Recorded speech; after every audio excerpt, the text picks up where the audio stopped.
Welcome to Kepa Live. Today I have with me Peter Sobels, who is the publisher for Riskinfo New Zealand. Trevor Slater, who is the Client Director of Financial Disputes Resolution Services, and Rupert Gough, who is CEO of Mortgage Lab. I can't believe how quick the year's already started to go on us.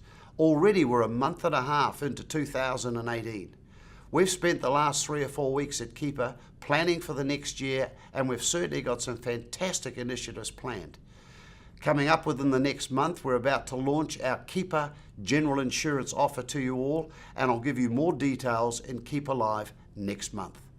We've got a fantastic year of events planned, and we've got a whole range of different development initiatives planned for our advisor members.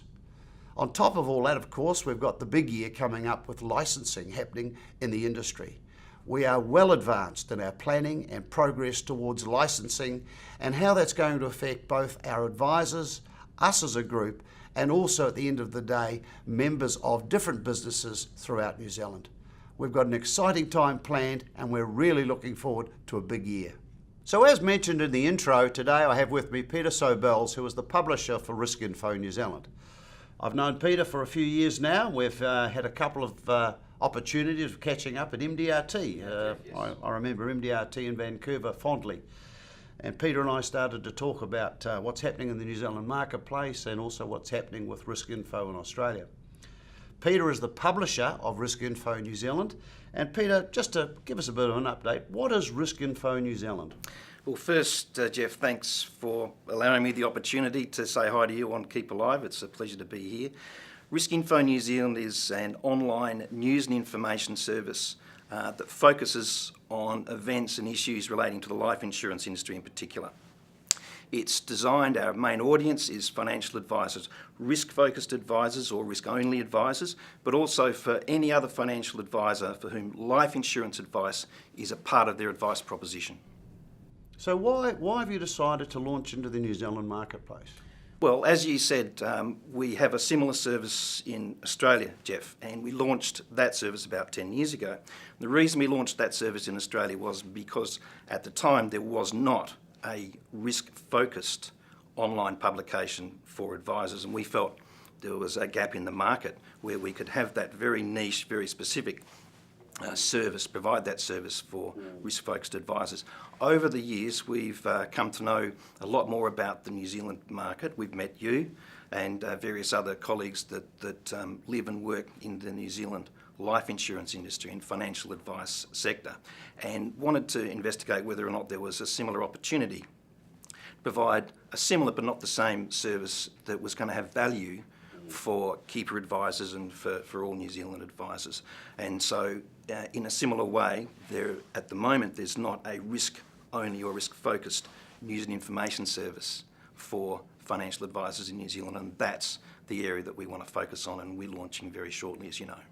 So it's going to be very much New Zealand-based, New Zealand-focused, articles written in New Zealand by New Zealanders on our industry.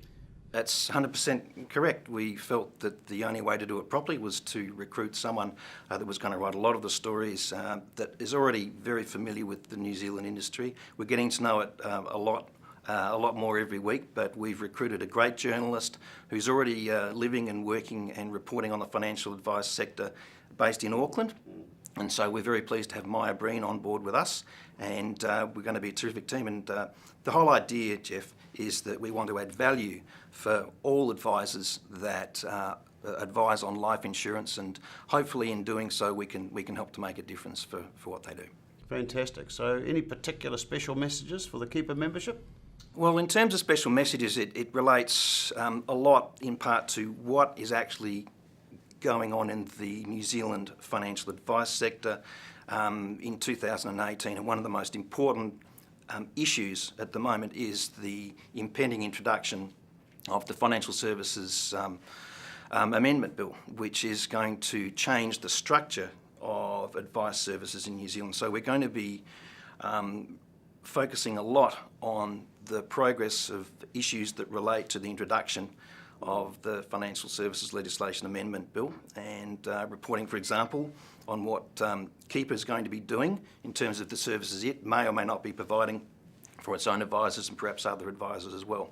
There's also the issue of technology, robo-advice, and the extent to which robo-advice might be a friend or a foe for financial advisors, and the issues surrounding that, together with all the product and service innovations that the life companies are going to be releasing for the benefit of advisors and ultimately for clients over the course of 2018. So that's what we're going to be focusing on, and hopefully, as I said earlier, that's going to add value for Kepa advisors and everyone else that's going to receive Riskinfo NZ news. Absolutely. Well, we're looking forward to Riskinfo New Zealand being launched, and I'm sure we're going to be hearing a lot more from Peter Sobels and the team from Riskinfo New Zealand. Thanks, Pete, for joining us. We really do appreciate it. Pleasure. Thank you very much too. It's now indeed a pleasure for me to introduce to you today Trevor Slater. Trevor is Client Director of Financial Dispute Resolution Service. Trevor's a very good old friend of Kepa, and it's neat to have you back with us again, Trevor. As the Client Director of Financial Dispute Resolution Service, what does that actually involve? Okay, it's a title, for want of a title. In simple terms, I run the scheme. I'm the scheme manager. So that means I do a raft of different jobs, ranging from actually getting involved with the complaints through to recruiting new members, looking after the membership that's already there, and also working with our great team in the membership department, in the complaints department, and doing the whole raft of things. So I'm kind of the boss, if you want to call it that. So what makes Financial Dispute Resolution Service different to the other dispute resolution schemes in the marketplace? Well, we've since I've joined Financial Dispute Resolution Service, I've kind of aimed to turn the clock back a little bit. I have a little bit of a sort of a feeling that we were all kind of heading down the path of making decisions rather than going back to what the Act talks about, which is being a dispute resolution scheme. So what we've done at Financial Dispute Resolution is actually highlight that dispute resolution aspect by going back and making a really big focus around helping members resolve disputes. Now, we do that in two ways. The first way we do it is that we provide all the tools for an internal complaint process.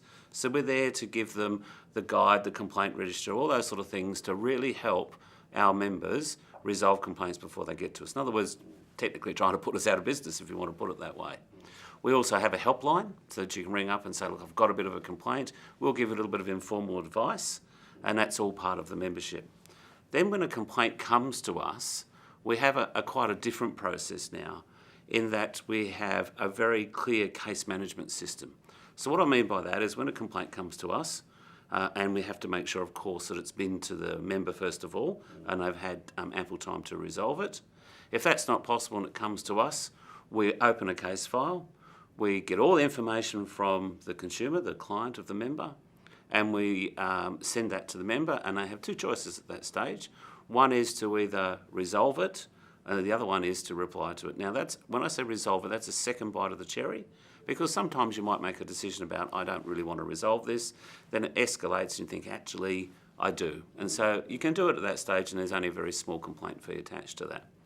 But what makes it very different is if you don't want to resolve it, and you provide all your information, myself and my team then sit down and look at that complaint in detail to work out the best process to handle that complaint that will give us the highest chance of resolution.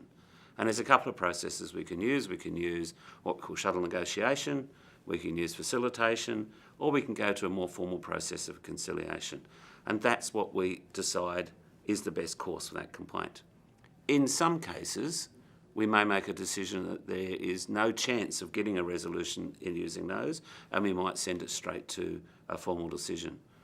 The great thing about that is it's not a linear process anymore, which means you're not getting charged 1 fee, 2 fee, 3 fees, 4 fees.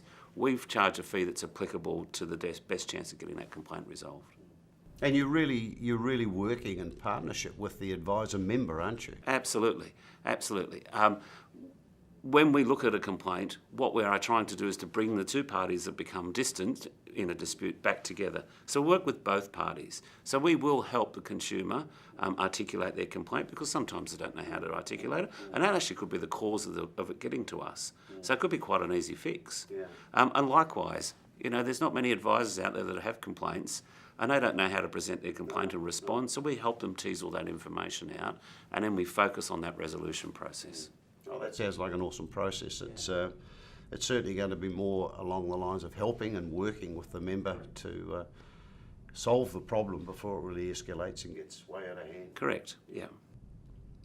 So what are the benefits for our members being being part of financial question. dispute resolution? Putting aside the process, which as we've just talked at length about, we offer a lot of other benefits of membership. So they start with, as I said, trying to help advisors resolve complaints before they get to us. So we've got all the tools to give them. We've got them in a nice little package. It's dead easy to follow, makes them compliant with all the legislation, etc., etc. But Jeff, what I'm really passionate about is I really want to give our members more than just a compliance tick in the box for when they pay their annual fee every year. And so we're offering things such as specific 30-minute webinars every month for advisors, and they're free, and they carry CPD accreditation. We're happy to come to conferences like Kepa run and PD days and talk about whatever needs to be talked about. We're happy to have a helpline where they can ring up and get a bit of advice.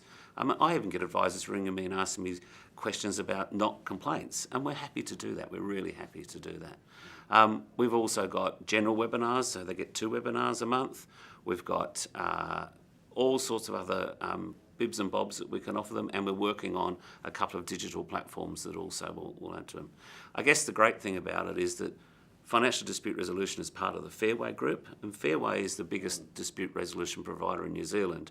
So we've got a massive amount of resources, and I can give a quick example of that. Recently I had an advisor ring me who had a complaint that wouldn't fit into our dispute resolution scheme, but at Fairway we were able to provide services that suited him. So there's that benefit as well. Yeah, a lot of depth and knowledge and experience. Yeah. Exactly. So talking about that, what sort of expertise do you, I mean, I know a little bit about Trevor Slater. I know you've got a lot of expertise in a lot of areas. Yeah. But what's the depth and knowledge of experience within the scheme? Yeah. Yeah. Your scheme. It's a good question. So firstly myself, people have probably heard me say this 100 times, I've got a Masters in Dispute Resolution. I specialised in financial services. I've been in dispute resolution and financial services since 1998, and the 10 years before that I was on the other side of the fence in financial services. So I was a claims manager, all sorts of things within a large insurer, and at one stage I was actually an advisor, or an agent as we used to call them in those days. I was a collector agent.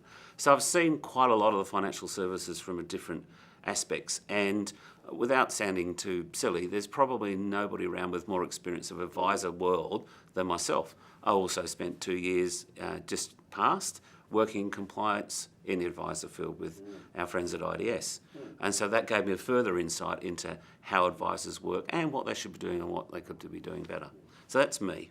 My team is a nice young team. So we've got Nicola McClenahan. She's a fantastic young lady. She's got a legal degree, and she's also got qualifications in dispute resolution. And then standing behind all of that, as I just said, is the Fairway group, which are all dispute resolution practitioners. And so if we get really busy, we've got people that can step in. And finally, our adjudicator is Rex Woodhouse. Now, Rex sits outside of Fairway, and Rex is a really brilliant man and a great adjudicator and makes those formal decisions. He sits on things like the Tenancy Tribunal and other organisations like that. So and he's our dedicated decision maker. I think there is a fair degree of experience and knowledge in the business there. So we're having a lot of changes, a lot of legislative changes afoot in the financial service industry this year. Is financial dispute resolution ready for those changes? And what have you got in place for preparation for the new regime? Look, that's a great question. Can I firstly say that I'm obviously keeping very close watch on what's happening. We meet regularly with MB and the FMA to know what's going on. I'm also involved with some industry association stuff that's connected, and so we've got good knowledge of what's happening and we're up to date. What I've done at Financial Dispute Resolution Service is to structure the membership so that when those legislative changes come in, so we talk about licensing, it'll be very easy to change them across the licence. So what we're aiming to do is to go out to the marketplace and say, okay, you guys get in a group now, or the group you think you want to be in, let's join you as a group, and then when the licensing comes in, we just change the word from group to licence. And we can go financial advice provider, who are your financial advice representatives. It's all very, very simple. And I'll be quite blunt with you, the bigger the group, the cheaper it's going to be per advisor because it's less administration work for us. So how do our members join your scheme? this is really interesting because to leave the other schemes, you have to give 12 months' notice. And I'm not going to pass comment on that. That's their rules and that's their business. What I will say is we don't have that. So what I've done in consultation with our senior management team, and it took a little bit of negotiation, I have to say, is that we are offering members to join now and give their 12 months notice at their current dispute resolution scheme, and we won't charge them for the first 12 months. So instead of having to give notice and then remember to come back to us in 12 months and so on and so forth, they can actually join Financial Dispute Resolution Service now. We will give them a guide price, which won't be it'll be a maximum price for the following year, but for the first year, they don't pay anything because they have to pay out their current scheme.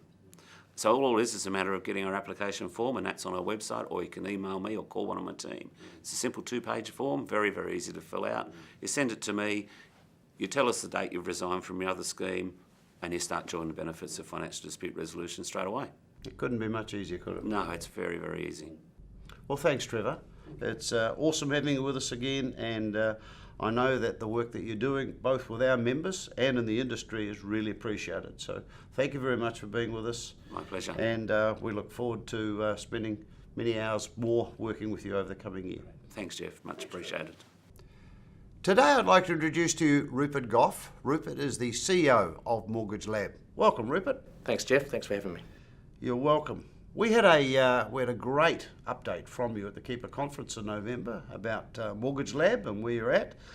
And today perhaps I'd like you to expand on what we learned at conference, and more so particularly if you could just tell us a little bit more about Mortgage Lab and what you're doing currently. Yeah, sure. So the Mortgage Lab, we are mortgage specialists. So we have 7 advisors around the country, and all they do is mortgages. We've got 3 in Auckland, 3 in Wellington, and currently 1 in Tauranga. We're looking to expand in Tauranga and Hamilton and Christchurch. Our point of difference is that we only do mortgages, so we don't compete against the insurance brokerages that we work with. We refer out our life and health insurance, and we refer those to the insurance brokerages. Yeah, we've certainly noticed a big change in some of our risk insurance brokerage businesses when they've had associations with the Mortgage Lab advisors. So it's been a really great partnership to date. So well done on that. Tell us a little bit about your process in the actual referring of insurance from the mortgage broker to the insurance practice. Right, so we introduced the concept of insurance right from the first meeting. So in our first meeting that we met our client, we talked to them briefly about the need for insurance when they've got a mortgage. Then when we meet them the second time to talk about our recommendation after we've got them finance, we introduce the concept again, so we're briefly introducing insurance into it. And then on our third meeting, when we're talking about the structure, we talk to them about necessities of having life and health insurance. So all the way through our process, we're talking about that life and health insurance and pushing it. On the second meeting, we're also introducing those insurance brokerages so that they know who to talk to. I mean, it's absolutely ideal time to be introducing insurance. I mean, a point of contact with somebody looking for a mortgage or looking to refinance or something, their needs change, and just the best time to be introducing coverage by way of risk insurance for that. Yeah, they've got all this new debt, and it's a great time to be reviewing that. Rupert, I know you've got 2 business models in Mortgage Lab for helping the insurance brokers' clients with their mortgages. Could you just expand on those a little bit for us, please? Sure. Our first model is a straight referral model that some of your viewers may be more familiar with.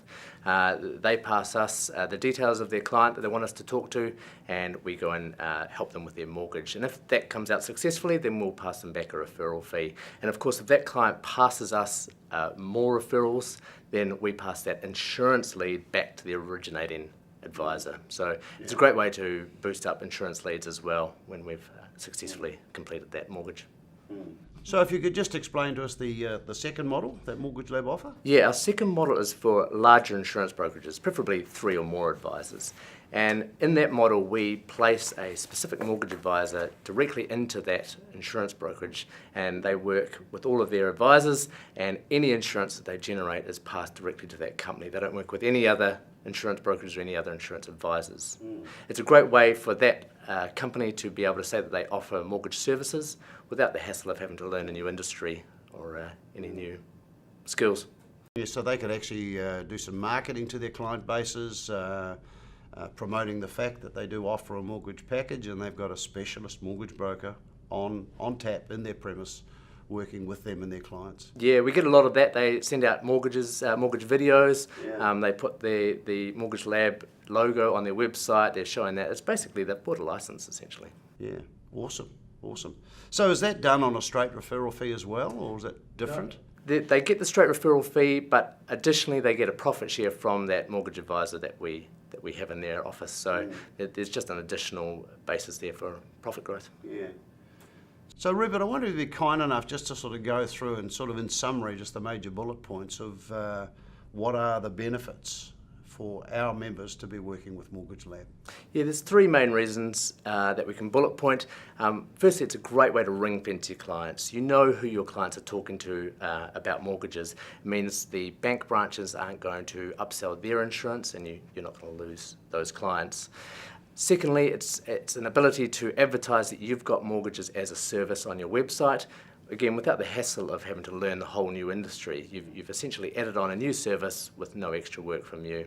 And finally, it's a great way to generate new leads. So our mortgage advisors are taught to generate new insurance leads from their mortgages and pass it back to those referrers. Yeah, awesome. I suppose it has been very easy at times for insurance advisors to be sitting there in their practice thinking, oh, well, I'm getting asked about do I do anything in the mortgage space? And some of those advisors do nothing with those leads, and some of those advisors think, well, perhaps I should go out and learn how to become a mortgage advisor and comply. But it's quite an encompassing role, isn't it? I mean, they've got to keep their skill levels up, they've got to keep their credits up, they've got to do certain volumes to qualify for accreditation, etc., etc. So the offer that you're making by way of putting mortgage advisors in contact with risk advisors, well, already I know from the feedback we've had in working with you from our insurance advisors, it's working exceptionally well for them, both in having their clients ring-fenced and also the new lead generation. It's working very well. So thank you very much for being with us. Thank you very much for the initiative that you've brought to the marketplace. It certainly has been very successful for those members within Kepa who've been working for it. And we encourage you all perhaps to jump online, and Rupert's details should be on screen now, and give us a contact, give Rupert a contact, and see how Mortgage Lab can add an immense amount of value to your business and your clients. That's all from us now, folks. Thank you. Have a fantastic month, and we look forward to catching up with you next month. Bye for now.